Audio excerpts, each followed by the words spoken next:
right, everybody, let's give a big warm welcome to Zach Lefevre. Zach, to give a quick brief intro, went from McGill University in Montreal to painting houses, to getting other people to paint houses for him, doing a bunch of other fun stuff, and then going to San Francisco to join one of the top leading global accelerator programs for tech, and now is running his own very interesting business in the electric vehicle software space. So welcome, Zach. Thank you for joining us. I know you're super busy. It was tough to get a hold of you, but we're here. And we're happy we got you. Let's jump right in. Thanks. And always happy to chat with the two of you. Obviously, we've known each other for a long time, and super excited that you guys are running your own businesses now too, because we came together through this program that taught everybody how to run a business. But obviously people take different paths, and not everybody is running a business, but I'm still running a business, and you guys are too. Yeah. Way to be. Yeah. Awesome. So we did kind of talk about this a little before the break, but I just wanted to kind of open it up by, in the making, by hearing a little bit more about your journey, because like Dan said, we kind of all started at StudentWorks together. And then we've kind of had a couple little contact points throughout the years. But the last big thing I knew is that you were doing the Next 36 big startup accelerator in Canada. And then the next thing I heard was you were running this big startup charge lab. So can you tell us a little bit about like point A to point B, that journey for you? Yeah, and I would clarify that Charge Lab is a small startup and a small company, or at least hopefully we look back in a couple of years and we say, oh my God, I can't believe how small they were back then. But yeah, no, totally the right idea. Yeah, like you guys, I grew up in Canada. I grew up in Ottawa. You guys, I think both grew up in Montreal, right? Yes, sir. Yeah, I actually went to high school in Beijing. Both of my parents were working for a big tech company, and they were doing a lot of outsourcing to Asia at that point. So I spent 4 years of high school in Beijing, and then I came back to Canada for college and went to McGill, and that's kind of where we all met in Montreal. Mm-hmm. And like you said, I was in my first year physics class or whatever it was, and clipboard came around the auditorium back when we went to these big classrooms to go to school. I think people just do it on their laptops now, yeah, the clipboard came around and it was like, hey, do you want to make $15,000 this summer? And just like you guys, I was like, okay, that sounds like a sweet deal. And be your own boss and all this stuff. And so, I went to the info session, I joined the program, which I think as your audience grows, like some people are going to know StudentWorks painting, other people are going to know College Pro, which is like the bigger brand, but it's essentially the same program. College students get enrolled to run these home services businesses. And just like you guys, I ran a franchise business for 2 years and then became a district manager. So I was recruiting other students to run the franchise businesses. And it was great. A lot of people don't get the chance to start or run a business until after they've graduated or done undergrad, or after they've had their first few jobs. So getting the chance to start a business in undergrad and get hands-on experience was amazing.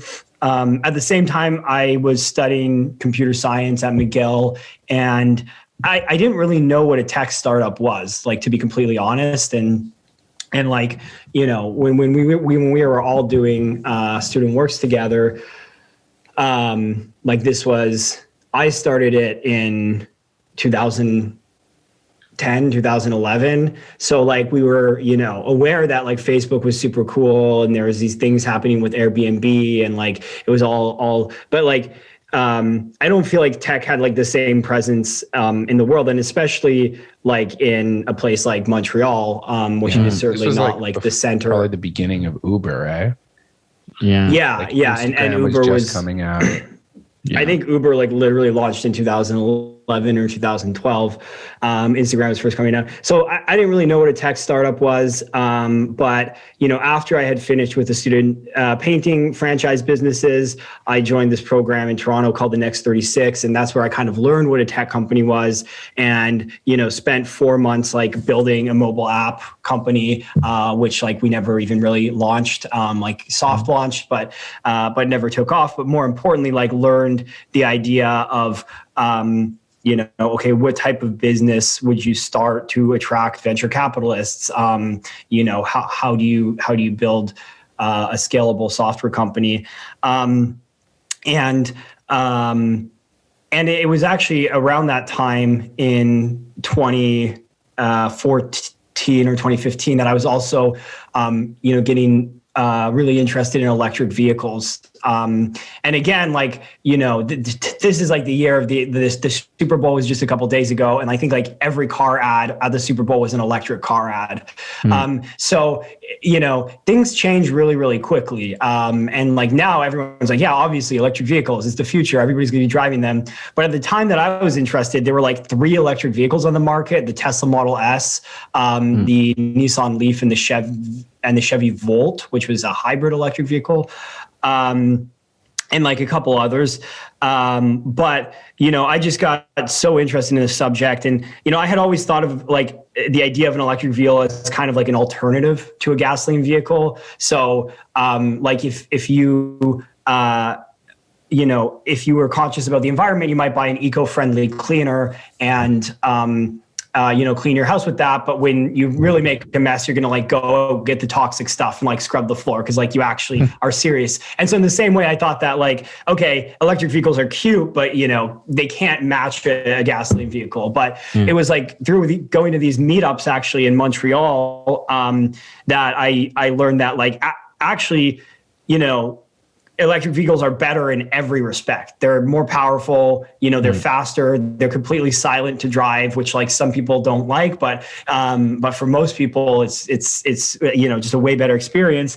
And there's this whole concept of like, oh, charging is going to be a pain in the ass, but I drive an electric vehicle now and I charge in my garage, right? So every morning I have a full tank of gas, and that is undoubtedly a better experience than ever going to a gas station again. But, as I was kind of getting interested in this, it was clear that like not everybody who drove an electric vehicle was necessarily going to have a charger at home. So there's going to be a huge need for charging infrastructure in public and workplaces and multifamily buildings and condos and apartment buildings. And that's really where the idea of Charge Lab came from. Long story short, I incorporated the company in 2016. Really didn't have the whole vision for what we're building today, but I knew that EV infrastructure was going to be a problem. So I actually just went out there and found the biggest EV charger manufacturers, so the people making these devices that I could find, and ask them all if I could sell their product. And this was early in the market, and they didn't have distribution channels or very good salespeople, so they were like, "Yes, please." And it was actually through going out and selling their products that I found that some of them came with the software bundled with the charger. So you would buy the charger, it would come with an app and a software that lets you control it. But most of the hardware was just the charger.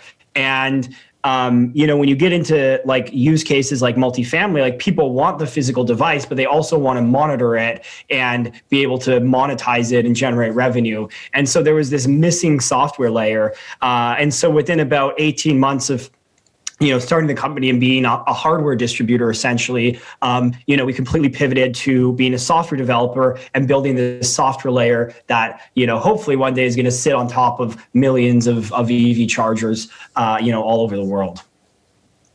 Wow. So that's kind of where you guys are now. So it's a software company, because I was under the impression that it was actually the chargers. You guys do sell the chargers, but your main business is the IP is the software on top. Yeah, and so one of the things, in our pitch is we're like Android for EV charging.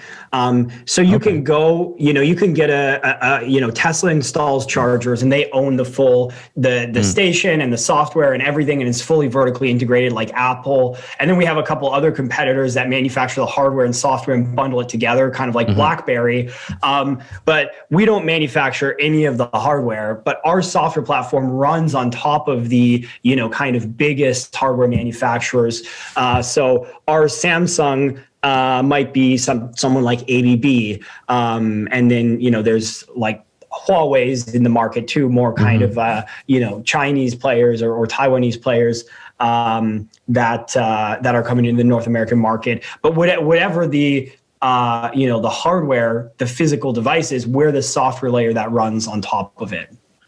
So basically, from what I know, just to kind of quickly break it down, what you decided to do was build a software behind it because there were so many hardware manufacturers, and you just figured, well, if we can get a piece of the action on every transaction that goes through, then, I mean, obviously anything that has to do with payment processing that takes off ends up being massive. But also I feel like one of the things that most people don't think about when it comes to software and EVs is load management. So do you want to talk about that? Yeah. And I mean, I think like, the really key thing here is I wasn't necessarily like, I was looking for a problem first and foremost. And it directly came from going out and repping ABB hardware and then going out and repping ChargePoint hardware, which is one of the more vertically integrated guys who have their software. And people would buy the ChargePoint hardware because it had a software layer. And I would try to sell the ABB unit and they would say, okay, but I need to do billing. I need to do other intelligent things like load management with this charger. So it kind of like, it wasn't necessarily like purely my idea to put software on top of EV chargers. It was my customer's idea. They were like, hey, we need to do these things. Can you provide this? And can you provide it with this specific hardware? Because we don't want to buy the other hardware for some reason. We want to buy, this product. But yeah, I mean, so the basic thing we get in the door for a lot of times is billing. So you'll have, like we're rolling out with a couple municipalities in the GTA in the next year, where we're going to do public chargers like in the municipality and then people are going to pay to use the chargers. We're already in many multifamily buildings, so apartments, condo buildings, and all these people come to the door because they want to install chargers in their condo building or at their community center, and they want to monetize them. But then once we're in the door, the thing that they realize is essentially the way the electric grid is built is kind of like a really, really big tree, where the power generation, which in Toronto happens to be predominantly nuclear. There's a big power plant that's generating a ton of power. And then from that power plant in Ontario, you have power going to Toronto, you have going to Quebec, you have it going down to New York, you've got it going to Vermont. And so you have this big base of the tree, which is the power generation, and then you have smaller branches going off. And then once you get into the downtown core of a city, you have, different amount of conduits going to every neighborhood. And then once you get into a specific building, there's smaller and smaller branches of these trees.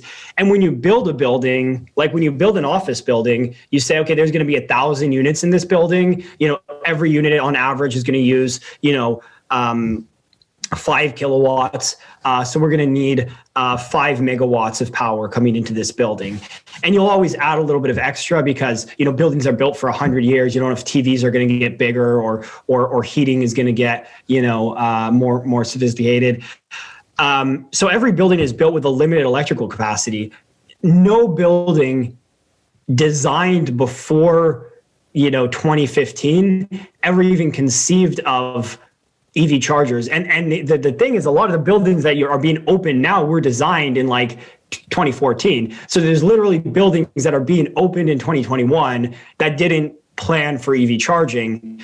But one really cool thing that our software can do is like, let's say you have enough power in your building for 10 EV chargers. We can put in 40 EV chargers. And then if 2 people are plugged in, we just give them full power. But if 20 people plug in, we use our software to reduce the output of all the chargers and give everybody 50% power. And then on the very far extreme end, if 40 people are all plugged in at charging at the same time, we can do that load balancing. And it's a really interesting problem because EV charging is a pretty big electrical load. If you're to add EV charging to like a single family home, your peak energy usage would often double or triple rather than like increasing by 10%.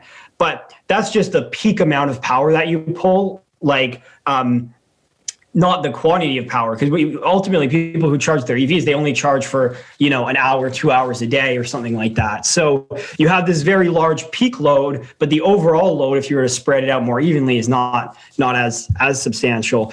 So using software to kind of like intelligently balance the load, it just, it's an enabler for a lot of these buildings that wouldn't be able to support it. And there's great things happening in Toronto, Vancouver, New York, California, where the government's saying, hey, if people want to drive EVs and they live in a multifamily building, the building has to provide EV charging. It's not an option. And so a lot of buildings are going to buy our load management product so that they can meet the demand of, 20, 30, 40 people who all drive EVs in the same building. And how do you, where would you say you stand right now in terms of the general market and competitors and what your market share is, I guess, compared to how many other entities exist? Yeah. So, our biggest competitor a couple months ago did something called a SPAC, a special purpose acquisition company, which are all the rage these days. And we can talk about, SPACs. Yeah, what is that? It's interesting. So it's the other kind of shorthand is called like a blank check company. The main idea of a SPAC is that taking a company public is a very, very expensive and onerous process. If you want to go public, you will spend tens, if not hundreds of millions of dollars in preparation and legal fees and underwriting. And you're going to, Goldman Sachs makes, hundreds of millions of dollars every time they take a company public. It's just like a, finder's fee kind of. Yeah. And so there's been this financial innovation, and it's not all that new, but like it really took off in 2020 where, if you are a credible sponsor, you can take a shell company public. And, the reason it's so hard to go public is you have to make sure all your accounting's in line, everything's in line. If you take a blank check company public, there's no revenue, no employees, there's nothing. So it's actually very easy to list a public company. So a very credible SPAC sponsor will take a company public, raise, typically a couple $100 million, and then they will do what's called a reverse acquisition, where the company that's trying to go public but doesn't want to pay all the fees will actually merge into the blank check company. They'll get the capital, and then the shareholders in the blank check company will become shareholders in that company. So that's what ChargePoint did. Wow. Yeah, so that's what ChargePoint did. Sounds like it should be illegal. Yeah, that's definitely one of those loopholes. That's wow. Okay. You've got lobbyists that'll make sure that doesn't get, run down, but but it seems like it should be illegal. Okay, so that's what they did. Yeah, so basically our biggest competitor now is worth $10 billion. So we are, by far the underdogs. And would you say you're like next in line relative to them, or are there 5 other people in between? There's another company that's going public for $4 billion, and another public going on for $2 billion. They're all doing SPACs. It's very popular in our industry right now. But what we have that's different and that's unique is these are all guys who are manufacturing EV chargers. And yes, they have a lot of revenue, but it's generally a less attractive type of revenue because they have to have a factory, they have to manufacture these devices, they have to sell it.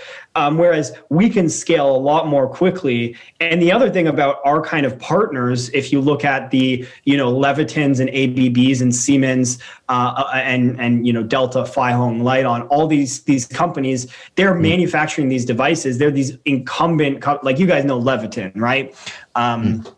They make light switches and electric panels and stuff. They're making EV chargers, but they don't have any software. So our software could go on top of a Leviton charger.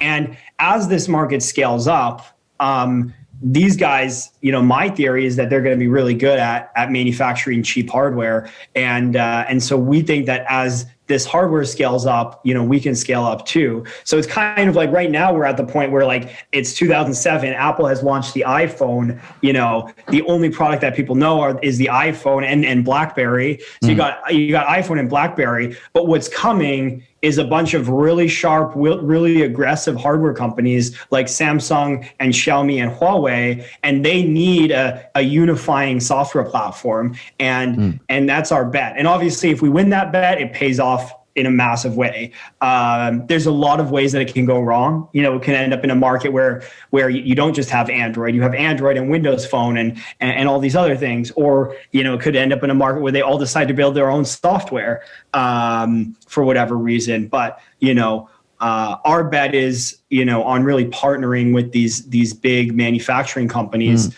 and then the question isn't like, okay, can ChargeLab compete with ChargePoint? Because from a balance sheet perspective, the answer is obviously no, we can't. But can ABB, a $60 billion company, compete with a $10 billion company? Sure. Can Siemens, a $110 billion company that already has their products spec'd into thousands of buildings that are being built all around the world, can they compete against ChargePoint? Definitely. And so. Yeah, I mean, it's one of the advantages, I guess, of being like a software company is you can hopefully scale more quickly. At least that's the hope and dream. So is that your goal to like, is your next move kind of at the moment to try and approach one of those companies like Siemens or Leviton or whatever and say, hey, like you need to carry my software. How do we get this rolled out? And then you can work out a licensing agreement. Yeah, exactly. And it's really thinking deeply about like, what can we offer them, right? Because there's other people who can write software. There's other people who are interested in EV charging. There's other people who understand load management, et cetera, et cetera. So it's really what is our unique, like our USP almost, unique selling proposition to these manufacturers. Yeah, I mean, that's what we're going to work on for the next do you have like a period of time, like an elevator pitch for what that is? Like if you ran into, one of the execs in an elevator, and is there? Yeah, I mean, like it's essentially, you guys know how big and powerful your distribution is, but how slow your software team is. Like you don't have the internal decision-making process to build this software fast enough. We can build the software super fast, and we are agnostic. So we are going to run our software on all of your competitors' hardware. But the fact that we have 10,000 ABB units connected to our platform means that we will be able to better serve Leviton customers because we understand what they want and how they work. And that's the pitch. Is it an option for you to get bought out? And is that something that you would want? I mean, it's always an option. It's, Shine could get bought out, right? Yeah, I guess it's just a question of how much. And that was the original plan, right? I think I listened to your guys' first episode where you talked about kind of building to get bought out versus just building, continuing to build. Like originally your plan was to build it and sell, right? And now you're more excited about, continuing to kind of like scale the company, right? Things change. The longer you do it, the more you're like, the more the picture develops, the more you're like, okay, your priorities change. I think the biggest revelation for us was like initially when I thought about starting this business particularly, it wasn't like I was really passionate or excited about the field. It was just, oh, this is going to be a cool business. And then, kind of like when we were involved with Airbnbs, it's going to get to a certain point where it just doesn't make sense to scale more. You don't want to scale more. And then you just say, all right, this doesn't make any sense. Like I'm going to sell it or just let it kind of sit and automate it to make passive income and leave. And then each year that we do this, I think this is the first year that, I think I've fully grasped it, but I'm sure I haven't even come close to really seeing like, holy shit, this isn't like every year we almost have to destroy the infrastructure and rebuild the whole business a different way. And I'm starting to go, okay, well, I thought we'd max out at a couple $1 million and leave, but now I'm going, like who knows? Like every time you said a number, somebody tells you, "Oh, that's just the beginning." Yeah, like why couldn't we do $100 million? Right? Like 10. Oh, why couldn't you do 100? Oh, I couldn't. Yeah. So it ends up becoming almost like every year is just a new business for me. So the reason that I thought I was going to leave by getting bored has just kind of gone out the window, and I'm like, oh well, I'm basically starting a new company every year. Yeah. Which I feel like you probably can relate to because you've had to pivot like 48,000 times. Yeah, I feel like I'm starting a new company every month. Investors want something else. Okay, let's get it to them. Yeah, but I mean, that's really exciting. And that's like the fun part. And I think ultimately it's more rewarding. Like there's a lot of businesses that you guys would be really good at running. But I think that there is a build up time in every business. If you quit this business to start another one today, it would be 2 or 3 years before you felt like you really understood how to scale it. You know, so often you have to look at kind of what you've built so far and just go up from there. But I mean, so the question about selling the business, like, I think that, you know, for me, when I was earlier in the startup kind of journey, and I still am very early, like we are categorically an early stage company. You're an early stage company until you raise like more than 100 million US. Now everybody's a startup, even if they're like $50 million in, and it's like their 12th year in business. Well, I mean, and the reason for that is because startups are such a small sliver of the economy. Like there's other classes of like there's private equity and obviously public markets. So, you know, even a company that's raised, you know, tens of millions of dollars, if most startups try to target a really, really big market. So you look at a startup like Flexport that's like digitizing, you know, international freight, and they've raised like hundreds of millions of dollars, I think, at this point. But their addressable market is literally like $1 trillion market. So like they're just at the beginning. But I mean, anyways, the best advice I got on the kind of like building a business to sell is like the same reason that someone would buy your business is like the reason that you would want to run it, or the reason that you would raise more money, or the reason that you would IPO. The reason that you should sell it. Yeah. It's like, what type of businesses do people want to buy? You know, great ones. Good customers, good revenue, good employees, good culture. You know, people don't buy like, as much as this is portrayed in the media and whatever, like generally people don't buy companies just, you know, like literally the set of things you could work on to take your business to the next level and to sell your business, there's like a 99% overlap, which is like get more revenue, get better employees, build better systems, you know, build a better brand, you know, and so for me, it's like it could happen one day, but I'm not going to change the way that I'm running the business either way. I feel like the only reason to do that would be, I mean, right now I guess you are in a way kind of selling your business, just not as a whole. You're selling it in parts every time you get funding because you have this big goal of what you want to do. And unlike what we do, you have so much overhead. Like you guys are burning tens of thousands of dollars a month. So you almost, it's like the idea is so far ahead of where reality is that you need so much more revenue just to keep up and keep you surviving long enough to actually attain your dream. And I think most people don't recognize that about startups. Like everybody hears like, oh, this company got funding and, you know, Uber hasn't even made, or Uber Eats is losing money. And like what they don't realize is that the reason behind it is, I mean, it's funny because like when we talk about tech startups all the time, it's almost like it's like a different reality than the rest of entrepreneurship. It's like you're living in the future almost. Like you're trying to create something for the future now, and like you need the funding to kind of help you get to the future where this thing is going to be everything you know it can be. You're basically just investing money into ideas and people, and there's nothing tangible. You're like, I mean, like how long did Amazon lose money for? Where it's like, yeah, we're just going to keep pumping tens of millions of dollars into this thing, even though it's really just like a website, and on the premise that we believe that eventually it will have enough market share to just start making all that money back. Yeah. And there'll be a lot of losers that don't make the money back, but there's winners too. Like when was the last time you thought of PayPal as a startup, right? Like, you know, PayPal is making money hand over foot all the time.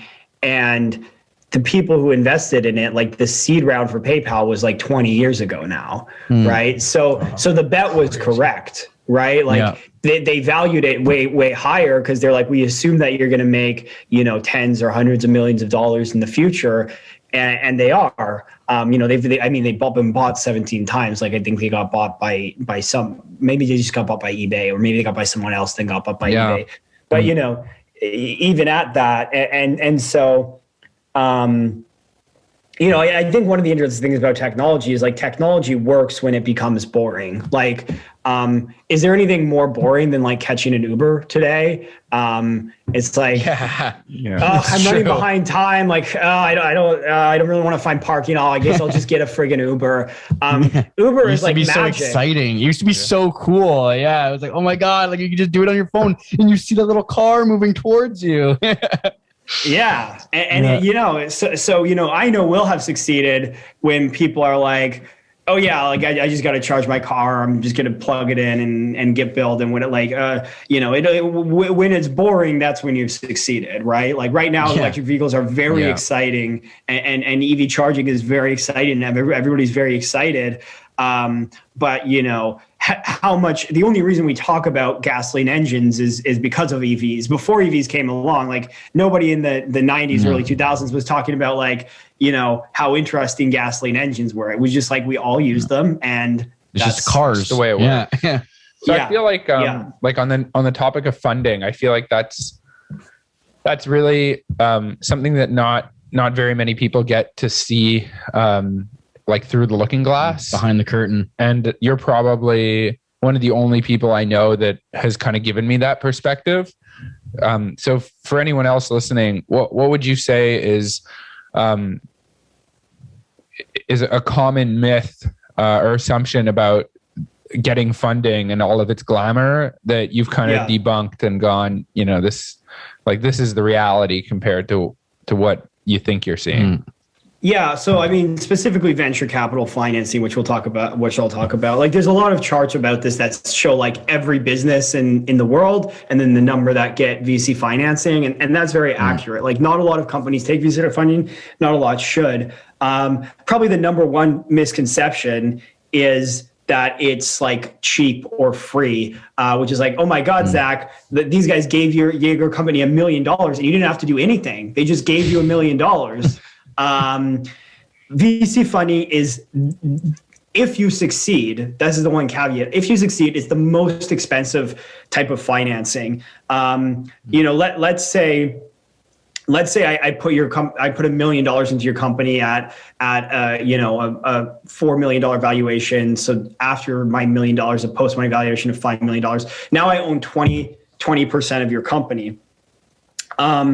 If you grow the value of that company from $5 million to $50 million, you know, the effective interest you're paying on that, you know, 20% that you gave away for $1 million is far more than like any interest that you would pay on a loan. You know, it's and let's say you sell the company for $50 million and the existing investor will be diluted. But for simple purposes, let's say I still own 20% of your company. So I get $10 million. Like, you can calculate the interest rate to turn $1 million into $10 million over, you know, like you're selling your soul. Yeah. Yeah. And I mean, and it's more like you can compare this to other sources of financing, right? You can compare this to you know, bootstrapping and growing off your own revenue, which is the lowest cost of capital. You can compare this to debt, like taking out a loan from the bank. And what you'll find is that the debt is a lot cheaper. But you can get venture capital when you cannot get debt. And then the other thing is it's like, you know, every great company got turned down like 100 times, and every bad company got turned down 100 times. Like, the only difference between a good company and a great company is like on the 101st pitch, like the guys who made it happen got a yes. And on the 101st pitch, the guys who ultimately failed didn't get a yes. But there's nobody who goes out and has a deck and has an idea and raises money. You know, I can't tell you how many venture capitalists I've met with because I can't remember anymore, but it's well over 100. And we're still at like the seed stage, right? Or the, you know, Series A stage. What Charge Lab is valued at right now? You can ask anything you want. Are you allowed I can't to talk tell. about that? I can't tell, but how about this? Could you tell us what it was valued at when you first raised? Yeah, so the first financing round we did was at $3 million US post money valuation. And that was how long ago? That was in 2019. In 2019. Okay, cool. And now it's worth substantially more. You know, so the guys who got in at $3 million, if I had taken a loan instead of taking their money, the loan would have been way cheaper. But no bank would have given me a loan because you have to pay it back over time too, right? It's still even cheaper. Yeah. Yeah, but you need the cash. You need cash to repay that loan, and if you can't repay the loan, then you default, and then they take everything from you. Whereas the investors, they're just along for the ride. They don't have a choice. You're like, oh, you want your money back? Sorry, I have none. You better wait till we sell or burn. And I think the other misconception is kind of actually something you said of like, oh, you just have an idea and there's nothing, you know, to show for it. I know you didn't mean that in a you know, resentful way. Yeah. But you know, if I could do it all over again, I would have gotten more sales before we raised money, right? There was a way that we could have gone out and sold more. And went to the investors and said, hey, here's what we've sold so far. And it's possible that then, you know, it wouldn't have changed that much, but maybe we could have had a $5 million valuation. Or given away less. Yeah, or given away less or raised more money. And so, you know, sales is as big a topic in startups as it is in any other company, right? It works a little bit differently. You know, there's different things that makes it tick. But, you know, Airbnb, Uber, Salesforce, all of these companies have massive sales teams and they're very well organized and very well staffed because, you know, everybody knows that the day is going to come when the markets or the investors come knocking and they want their returns. So, while you do raise venture capital to build a highly differentiated technology, generally speaking, you know, you also raise it to do sales. And you know, our current round of financing that we're doing, probably over half of the money we're going to spend is going to be on marketing and sales. So we're going to continue to invest tons and tons of resources into building technology, hoping that it'll pay off and pay dividends in the long run. But we're also going to invest in sales, hoping that it'll pay off within, you know, 12 to 24 months. Wow. You had mentioned earlier, like not all companies should get venture financing. And I mean, I feel like everybody, we know that to be true. And like, I'm just wondering if you can go more in depth on like, in detail, like what do you think is like that line, like what means you should and what means like you definitely shouldn't kind of thing? Where's that line? Because I know there's like tech startups that like are definitely need it to like scale up, and then there's like businesses like ours that like definitely don't need it. And I'm sure there's like kind of some gray area in the middle where it's like maybe not, you know? Yeah, and honestly, like Charge Lab raised money too soon. Okay. And so I was in that position of being somebody who shouldn't raise money, but tried anyways, because I had an idea. Because at the time we were just a distributor of EV chargers, and I had this vision that we could turn it into a software platform. But you know what? If I was really resourceful, we could have built, you know, V1 of that software platform, and then gone and raised money. You know, well, I mean, we had, you know, an MVP when we raised it, but I think that almost like. You can characterize these things, but it's really hard to tell when you're in it, right? So I don't know. I'm going to invent this framework on the spot, and maybe it'll be completely valid, or maybe it won't. But maybe I would blow up and go viral. We're going to trademark. Genius. Cut it up into little clips and then you guys can be above above the Tim Ferriss show on podcasts. There you go. It goes viral. I think that almost if I were starting a business from scratch in the tech industry or in any other industry, I would almost build a business plan where I'm not raising any capital, where I'm doing all the sales until we can hire someone else. And then, we're building more of the product, doing more sales. And I would actually wait until someone outside my company said, pardon my French, holy shit, you guys need to raise money. Because your life will be a lot easier in that position. Everybody and their mom, figuratively or literally, are raising money for their startups now. So venture capitalists see a lot of pitches, and most of the pitches are not ready to take on money. And most of the people don't have a very good view of where they stand in the marketplace and what they're lacking. And so you can do incubator programs and accelerator programs and get ready and refine your pitch. Like, this is a pretty good idea too, if you can go to an incubator accelerator program. But the other thing I would say is just put your head down, build a sustainable business that you're going to be happy running. And when somebody, and occasionally go, to a pitch competition or something. And when someone says like, you guys need to raise money, that's when you do it, because you're going to it's going to be a much easier process. You're going to have better terms. And I mean, there's very interesting stories, and I can't think of any of those off the top of my head, but there are businesses that were, literally normal small to medium businesses for like 10 or 20 years. And then something in the market changed and they became a super fast, scalable, tech company. Right. And so I think, patience and that, I mean, nobody's going to follow this advice. Everybody's going to start pitching for VC funding like all the time. As quickly as possible. Yeah. Yeah. It's the lure of that, like hearing about people raising like multi-million-dollar rounds, and people are just like, oh, like I want that. They don't realize like how much comes with that, all the strings attached. I feel like it's the same thing as like entrepreneurship, like you said, Zach, only recently has tech startups become a thing. And just around that time, entrepreneurship just became a thing. And now, everybody in business school is like, I want to start a business. And like, most of them don't actually want to start a business. They just think it's the cool thing to do and it sounds good. And that's what raising funding is, to tell someone that, we got valued at 10 million.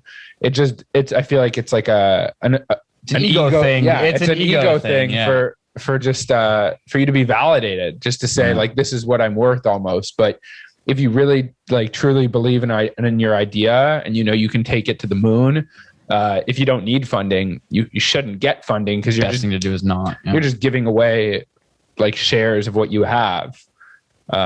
It's like when you go to the bank and you want to get a B mortgage, like you're doing it because you need to get a house, but nobody wants to pay 10%. It's like, imagine if you were like, I just, instead of talking about how much you got, you were like, I actually just gave away 20% of my company. Yeah. Yeah. Like, don't you think it's going to be worth like $1 billion one day? Yeah, but I just gave it away. Yeah. So if you could, I know you talked about like how you would do things differently from the beginning. But from day one up until today, what part of starting Charge Lab and running it would you say caught you the most off guard and surprised you? Yeah. And it's always easy in a hindsight to say, like, I would do things differently. Like I would do things differently with the knowledge I have today. But there's no way to go back 5 years and have the knowledge I have today. So in reality, I would have done nothing differently, because I did. Yeah. I made the best decision that I thought I could at every turn. Yeah. I think that's like macroeconomics or something. Yeah. I mean, like,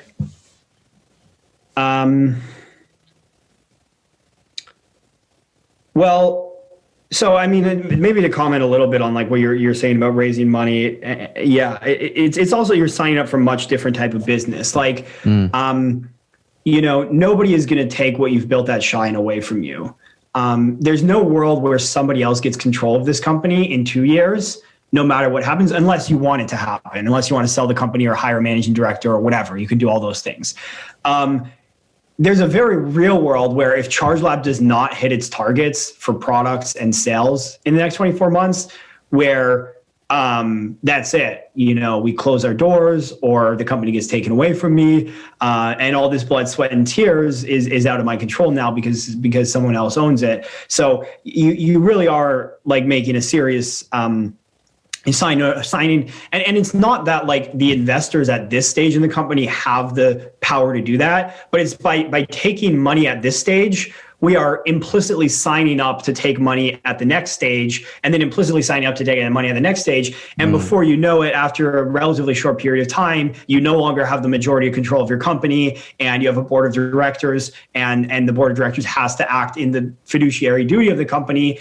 And very often the guy who started the company in the garage is not the guy to be a CEO of a very big company. And so then you can get very easily removed from your own company.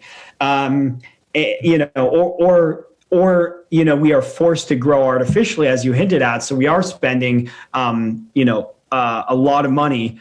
And it gets to a point where it's not like, it's very hard to scale back from like a team of 25 or 30 people. I mean, like, we can only really afford to have 3 people. So let's fire, 27 people and keep 3 people.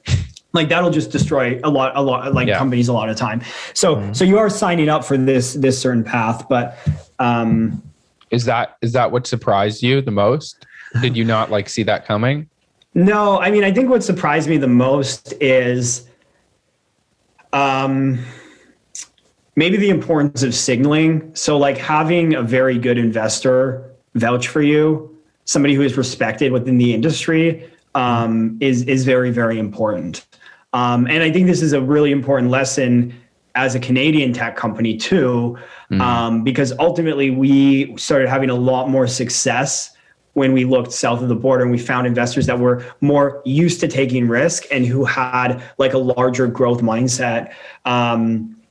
Because and really, like, I don't want to put venture capitalists in this little box and say like the only thing VCs care about is who else is investing. Like that's a common trope, and we've met some very good VCs that do their independent research and come to their own conclusion about a company. But in a very real way, that is also true that like a lot of VCs care about who else is investing. Yeah. But I think there's a broader lesson here that if let me try to think of somebody that we all mutually know. If Dan comes to me and is like, Sam Simmons is like the best sales guy I know, and Patrick comes to me, he's like, this best sales guy I know, Sam Simmons, and and Kendra Bolton comes to me and like, best guy in the world, Sam Simmons. Like that means so much more than any resume that I could ever read. Right. Yeah. And this has nothing to do with venture capital and financing, but like, this is just how humans operate. It's like life. Yeah, for sure. So I think that in everything you do, you have to keep in mind there's the business plan and there's what's on paper and there's the numbers. But more than that, it's like, do you have the right people on your side of the table that are vouching for you and saying, hey, I put my money behind ChargeLab, you should too. Or like, hey, I invest my career in joining Shine, like you should too. I think that's like, I think I had read about that before doing all of this, but like to really internalize and understand that is pretty surprising, I think. Wow. Okay, cool. Do you have another one? Or can I go? Yeah, go for it. Yeah. Go for it. Okay, cool. I just wanted to kind of shift gears a little bit. I mean, still on kind of the same topic, but I can only imagine because like Dan and I have spoken about our experiences on the podcast before about how running a business, the entrepreneur life, like, being like the boss can kind of be a lonely endeavor and can kind of be tough. I think before the podcast, I called it the mental torment of being an entrepreneur. Yeah. There you go. Yeah, exactly. The mental torment of being an entrepreneur. Perfect way to put it. So I was just like hearing you say all this, I can only imagine like the order of magnitude greater that it must be for you, knowing that like you have to deal with all the stuff that I feel like Dan and I deal with, but also like the stress of like having to raise and having all these people that work for you, and knowing like essentially like I know I feel a responsibility for my employees, and I'm sure you feel the same, like, okay, like I have to do this for the company to survive, but also like for these people and all that. Like, can you speak a little bit to that? Like how you deal with basically the pressure? Cause that's a lot. Yeah. I mean, I don't think anybody's, struggle in entrepreneurship is bigger or worse. The CEO of Airbnb has a lot more mouths to feed than you guys, but he's also got a very qualified team of executives that ultimately, if they're not doing their job, then it's more their faults. And whereas the buck kind of stops with you guys. So bigger companies, more mouths to feed, more pressure to make it succeed. Same kind of things happen when you take on venture capital and you hire people. But I definitely think that you guys, go through the same struggle that, the CEO of Airbnb goes through. And I think Elon Musk called it chewing glass and staring into the abyss. It's funny because you don't even have to explain that for me to understand exactly what you mean. I totally get it. Yeah. It's just constantly enduring pain while being alone. Yeah. Totally unfazed. Yeah. Yeah. And I also think that on some level, I don't have the answer to like how to endure this. On some level, I think it's a personality thing. Like I am a very,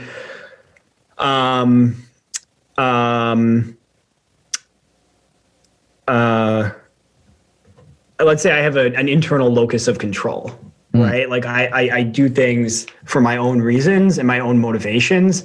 Because if I was doing this to impress somebody else, eventually they would not be impressed and I would give up. And I think it's the same thing, for you guys, if you were growing your business to impress your friend Zach, who has, super sexy VCs invested in his company, you would be like, okay, well, we're not going to get these types of VCs in our company, but you're doing it for yourselves. You're doing it to challenge yourself to, make more money than you would working for someone else, to build a great team, work with people that you really enjoy working with, build a culture, be part of a great culture, and hopefully build something that's self-sustaining. And when you do take your foot off the gas, eventually you're surprised to find everything just keeps, smoothly coasting along. But there is a very, very long time for which if you take your foot off the gas, everything just halts to a stop. And I think that's the hardest part. Our companies run out of money, entirely run out of money. Sorry, I hope that I bumped my microphone. Oh, it's all good. Don't worry about it. I'm not on mute, am I? No, we can hear you. You're good. Yeah, I pressed it and then unpressed it. Just when I was getting to the juicy stuff, right? Yeah. We were just really getting going. You were just finished shedding a tear. Before you started. Yeah. I mean, like we completely ran out of money. At least a handful of points, and there's a lot of hard things about those moments. One is obviously like, okay, this is pretty stressful. Like I have to figure out how to make payroll, time to start calling my friends and family. But the other is like, how did I let it get to this point? Because I'm smarter than that. Right. Like I've run businesses before, I ran a really big StudentWorks College Pro franchise. I went to all these incubators and courses. I learned about cash flow management. I studied finance. How did I let it get to this point? And then the other very tough thing about being a venture-backed company is like, I don't want to go to my investors because they will give me money and they will take a very big chunk of the company. So anything I can do to avoid raising more VC before I need it is really huge. I mean, I think it's uncomparable.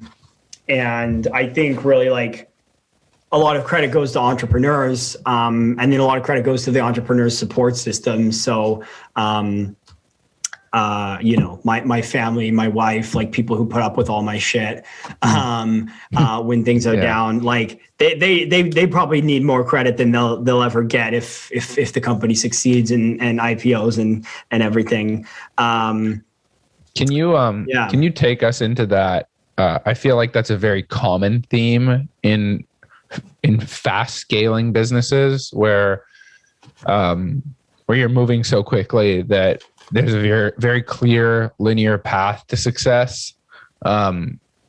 But because you're moving so quickly, you can't keep up with payroll. You can't keep up with cash flow. You can't pay off your debts fast enough. I mean, I know that happened with Nike. I know that happened, as you said, with you. That's happened with so many other companies. Can you like give us a deep dive, I guess, not so much into like a logical answer, but more of like the emotional state that you go through when you see the bank account is a negative and you've got, 20 employees to pay and VCs, and you've invested what now 5 years into this company, and it could all collapse tomorrow if you don't go ahead and do something about it. Yeah. I mean, how does that it's really you? like, at least me, I just blame myself. I really do feel like I'm smarter than this. And let me try to think of a good analogy for like what it might feel like. I mean, it's almost like when you are in a college or university course and you know how important it is, and this is your major, this is what you want to do in your future, these grades are important, and you you procrastinate, you do other things. Like it's not like, I don't think, most people who go to university, who go to college are like working pretty hard, but you might be working hard on your student painting side hustle business like us. You might be working really hard on learning how to date, if that's the first time you're doing it in university. You might be working on all sorts of things, but this class is important, and you get to the final exam and you're like, I'm smarter than this, right? I saw this coming and I had every opportunity to start putting it aside time earlier. But then, kind of calling around, looking for the money, just to make payroll. That's kind of like cramming for your exam. 2 days before the exam. But I feel gotta go through the whole semester. I feel like it sounds like in your experience, what's happened was there were things you could have evidently done to avoid it and you just didn't do it. Whereas, and maybe I'm totally wrong, but my perception was always, maybe not always, but often in those situations, it's kind of this unavoidable thing that's just inevitably happening. And there's not a whole lot you can, maybe you don't run out that day if you plan a week ahead, but often it's just kind of occurring and you're like staring into the abyss as the money is just draining. So do you mean the exams are running out of money? Because both are like pretty hard fixed at date and time. The difference with a company is it's not on a specific schedule, but you can do the math. If you've got $1 million in the bank right now and you're spending $100,000 a month or in net losses, you can do the math. Like the date is not that hard to predict. Just like the date of your exam, you don't know it at the beginning of the semester. It might be, April 15th, it might be April 19th, but it's going to be middle of end of April. So I mean, and this is just more of an emotional journey. Obviously the stakes are a lot lower with the course, but it's kind of like, you cram, you make it through, somehow you survive, and then you get on with it. I think the reality is sometimes people don't survive. Like sometimes people fail the course, they get kicked out of school. Sometimes businesses go bankrupt, right? But for the people who, the brain has this really wonderful way of like forgetting traumatic events. So, for the people who make it through that exam and get the chance to do it all again by the time they get to next semester, they've forgotten about it and they forget to study again. Well, you figured it out, right? You made it through. You're like, I did it last time. It went fine last time. It'll be good. What happens when you study for that exam so hard and you really did put in the work all semester and you got the extra help you needed from tutors and whatnot, and then you still fail the course? And you still fail. That also happens in businesses, right? You hire the right people. You do the right sales motions. You do the right engineering motions, and you don't have product market fit. There is the other thing about the kind of whole tech startup thing is, we talk about the winners, like we don't talk about the losers, right? There are a lot of losers. A lot of losers. And so, I mean, that happens. The market is more unforgiving than your algebra professor, believe it or not. Well, that's just life, right? It's like now so many businesses are getting shut down with COVID, and so many businesses that were, I mean, there's a fucking store 3 blocks away from us that's like, turn your VHS cassettes into digital. And it's just like, people have livelihoods that are dependent on the current market ecosystem. And then that ecosystem goes bust, and most whole of the business is gone. Yeah, and the world feel a lot of, if you know that person, you feel sorry for them, especially in COVID when it's totally out of your hands, and it's kind of hard to see that coming. But it's like nature, I feel like, almost. It's like you can't control it. It's just the way the world goes. Yeah, and I feel like the whole on the locus of control point, I think that's I mean, we ask people when we interview them, we're like, on a scale of 1 to 10, how lucky or unlucky would you say that you are? And I find that people that say that they're unlucky generally, they're blaming the world for things that are happening to them, and they don't think they have control. But when you're running a business, it's such a slap in the face that you have such an internal locus of control, because at the end of the day, if you're not doing the things you need to do to win and succeed, you can't look at anybody else to go, well, had you done this or had this occurred, I would have won. It all just comes back to you not doing that 1 or 2 or 3, 4 other things to anticipate what happens. And that's just the market, right? That's just how it is. That's the world. Yeah. Yeah. I mean, I think at the end of the day too, like, being good at business doesn't mean that you're a good person, and being a good person doesn't mean you're good at business. Yeah. If you're a good person and you're good at business, that's great. I'd love to be friends with you. But I know a lot of great people who have had unfortunate outcomes for their businesses or their careers. And I also know people who are phenomenal at business and absolutely killer at business. And, fundamentally, you wouldn't want them as the godparent to your kids for any number of reasons, right? Yeah. And so I think it's also important to distinguish that, right? Like, I mean, especially if you are one of those entrepreneurs right now who is shutting down your business because of COVID, like that, the market is very brutal, but that doesn't mean you're a bad person. It doesn't even mean you're an unintelligent person. I mean, there's there's got to move on. Yeah, and I don't even think there's that much of a correlation between intelligence and success in business. It's probably more about hustle.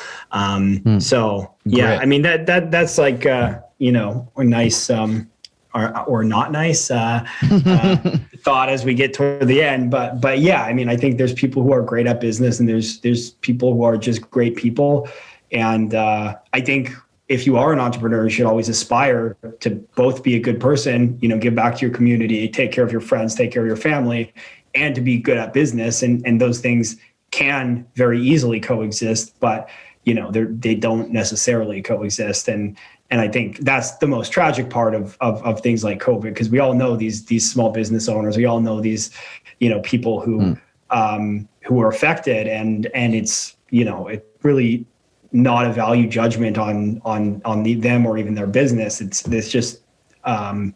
Just what's happening. Yeah. So moving to the end, obviously you're always on to something else, and I'm sure you could spend a couple hours telling us about all the new tech that's coming out in the next 20 years that none of us have even thought to think of or hear of yet. But I hope we didn't talk about Charge Lab too much at the beginning. I hope that was interesting. No, it was. No, it was good. It was good. Very interesting. I think it laid a good base for everything else that we talked about. Good foundation. Yeah. Whether you stay in Charge Lab or sell, or once Charge Lab kind of settles, weathers the storm, and you get to whatever point fate has in store for you. The market. What more like it. What does Zach want to dive into next? Is there any other project that's kind of catching your eye and going, if I'm not doing this in 5 years, then I'm going to be doing something else? Well, I mean, that depends. Are there any good openings at Shine? I don't know. We could talk to a couple people. Maybe we can make something happen. I know a guy up there. I can ask for you. No, but seriously, is there anything else that's kind of piquing your interest or has caught your eye recently? Yeah, I mean, I've always been obsessed with technology, like since I was a kid. I was like tinkering on my parents' computers from when I was very young, and very into the Steve Jobs presentations in the early 2000s when the iPod came out, and it was all very exciting. So I think at the end of the day with Charge Lab, like this is really chapter one. Like the Super Bowl ads were all about EVs this year, but there's a lot of people, most people don't drive EVs. So, I think we've got a solid 10 or 20 years of growth in this business, but, we probably will, either exit or fail, within the next 10 years. I think there's something like, in your guys' blood and my blood about wanting to run a business. Like, we all went to college, and when we got there, we were like, oh, we could run like a business during the summer. That's more interesting. Let's go do that. Yeah. Right. And I think so, it was so disappointing, business school. Like we got there thinking we're going to learn how to run a business. And then you get there and you're like, this is not what I thought it was going to be. Where's the business stuff? Yeah. Well, so you guys were in like the business school programs. I was like in the other programs, but same idea. I think as much as like I don't think that I'll ever, leave Charge Lab and go work somewhere or like, even if one day I do have enough money that I don't need to work on other stuff, I think I'll always find another project to dive into. Yeah. And I think, hopefully just learning on all the, pain and suffering from every previous business. I mean, every business has it, and you have to learn from it. And, I think your guys' story is really inspiring because you are running a business that is adjacent to a business that we all first ran. Like for me, and I was like maybe a year or two ahead of you guys, but for me, the first painting franchise I ran was 10 years ago now, right? So wow. you guys are running a business that was 7. Yeah. That you ran 7 years ago, but you have found a way to do the same business without some of the stress and growth constraints and, unhappy customers and all sorts of things that would happen. Right. So like, honestly, if I had to go back and run that business, I would have all the same problems because I haven't, focused on that and figured out how to build a better system for that. So I think just like learning from the current tech business and doing another tech business would be really interesting and probably a lot less stressful the second time around. Yeah, if only we knew then what we know now. Then that's always what it is, eh? Only we knew then we wouldn't be who we are. So that's it. Yeah, well, and also remember, the idiot you're thinking of from 7 years ago is you today, 7 years from now. So that's it. That's it. So I'm the idiot now, is what you're saying. Yeah. Yeah, I mean, and I think that's a good thing to think about. Like, and I think about that a lot. I'm like, okay, the things I say on Pat and Dan's podcast, how dumb are they going to sound 7 years from now? 7 years from now. And I just set the bar pretty low. I'm like, everything I say is going to sound really dumb. But, hopefully it's an iterative process. And, in terms of podcasts, like the biggest podcasters are embarrassed by their first episode. So I hope, this goes really far for you guys and you can look back and be like, I can't believe we let Zach, do the podcast without an In the Making branded T-shirt on that we now send to everybody before we start filming. Yeah. We're gonna send you like spicy chicken wings and have you eat them. Yeah, that's a good idea. Write that one down. Yeah. I feel like that's been done before. Yeah, maybe. Yeah.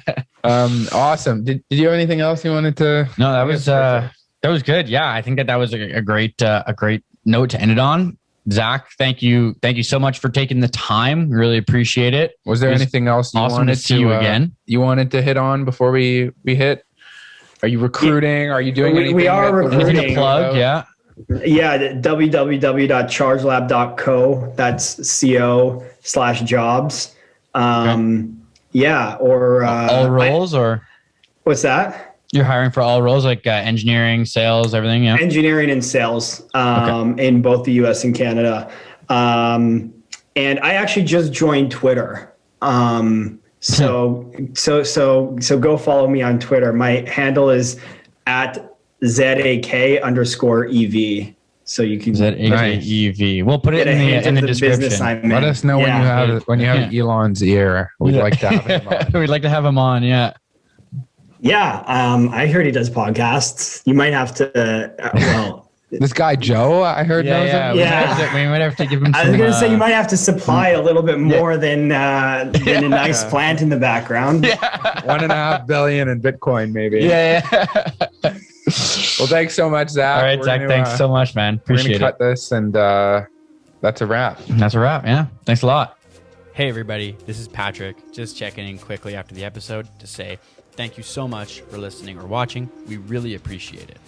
We've got some super cool interviews lined up in the near future. We're very excited about them, and we think they're going to bring a lot of value to a lot of people. So make sure that you subscribe on your platform of choice.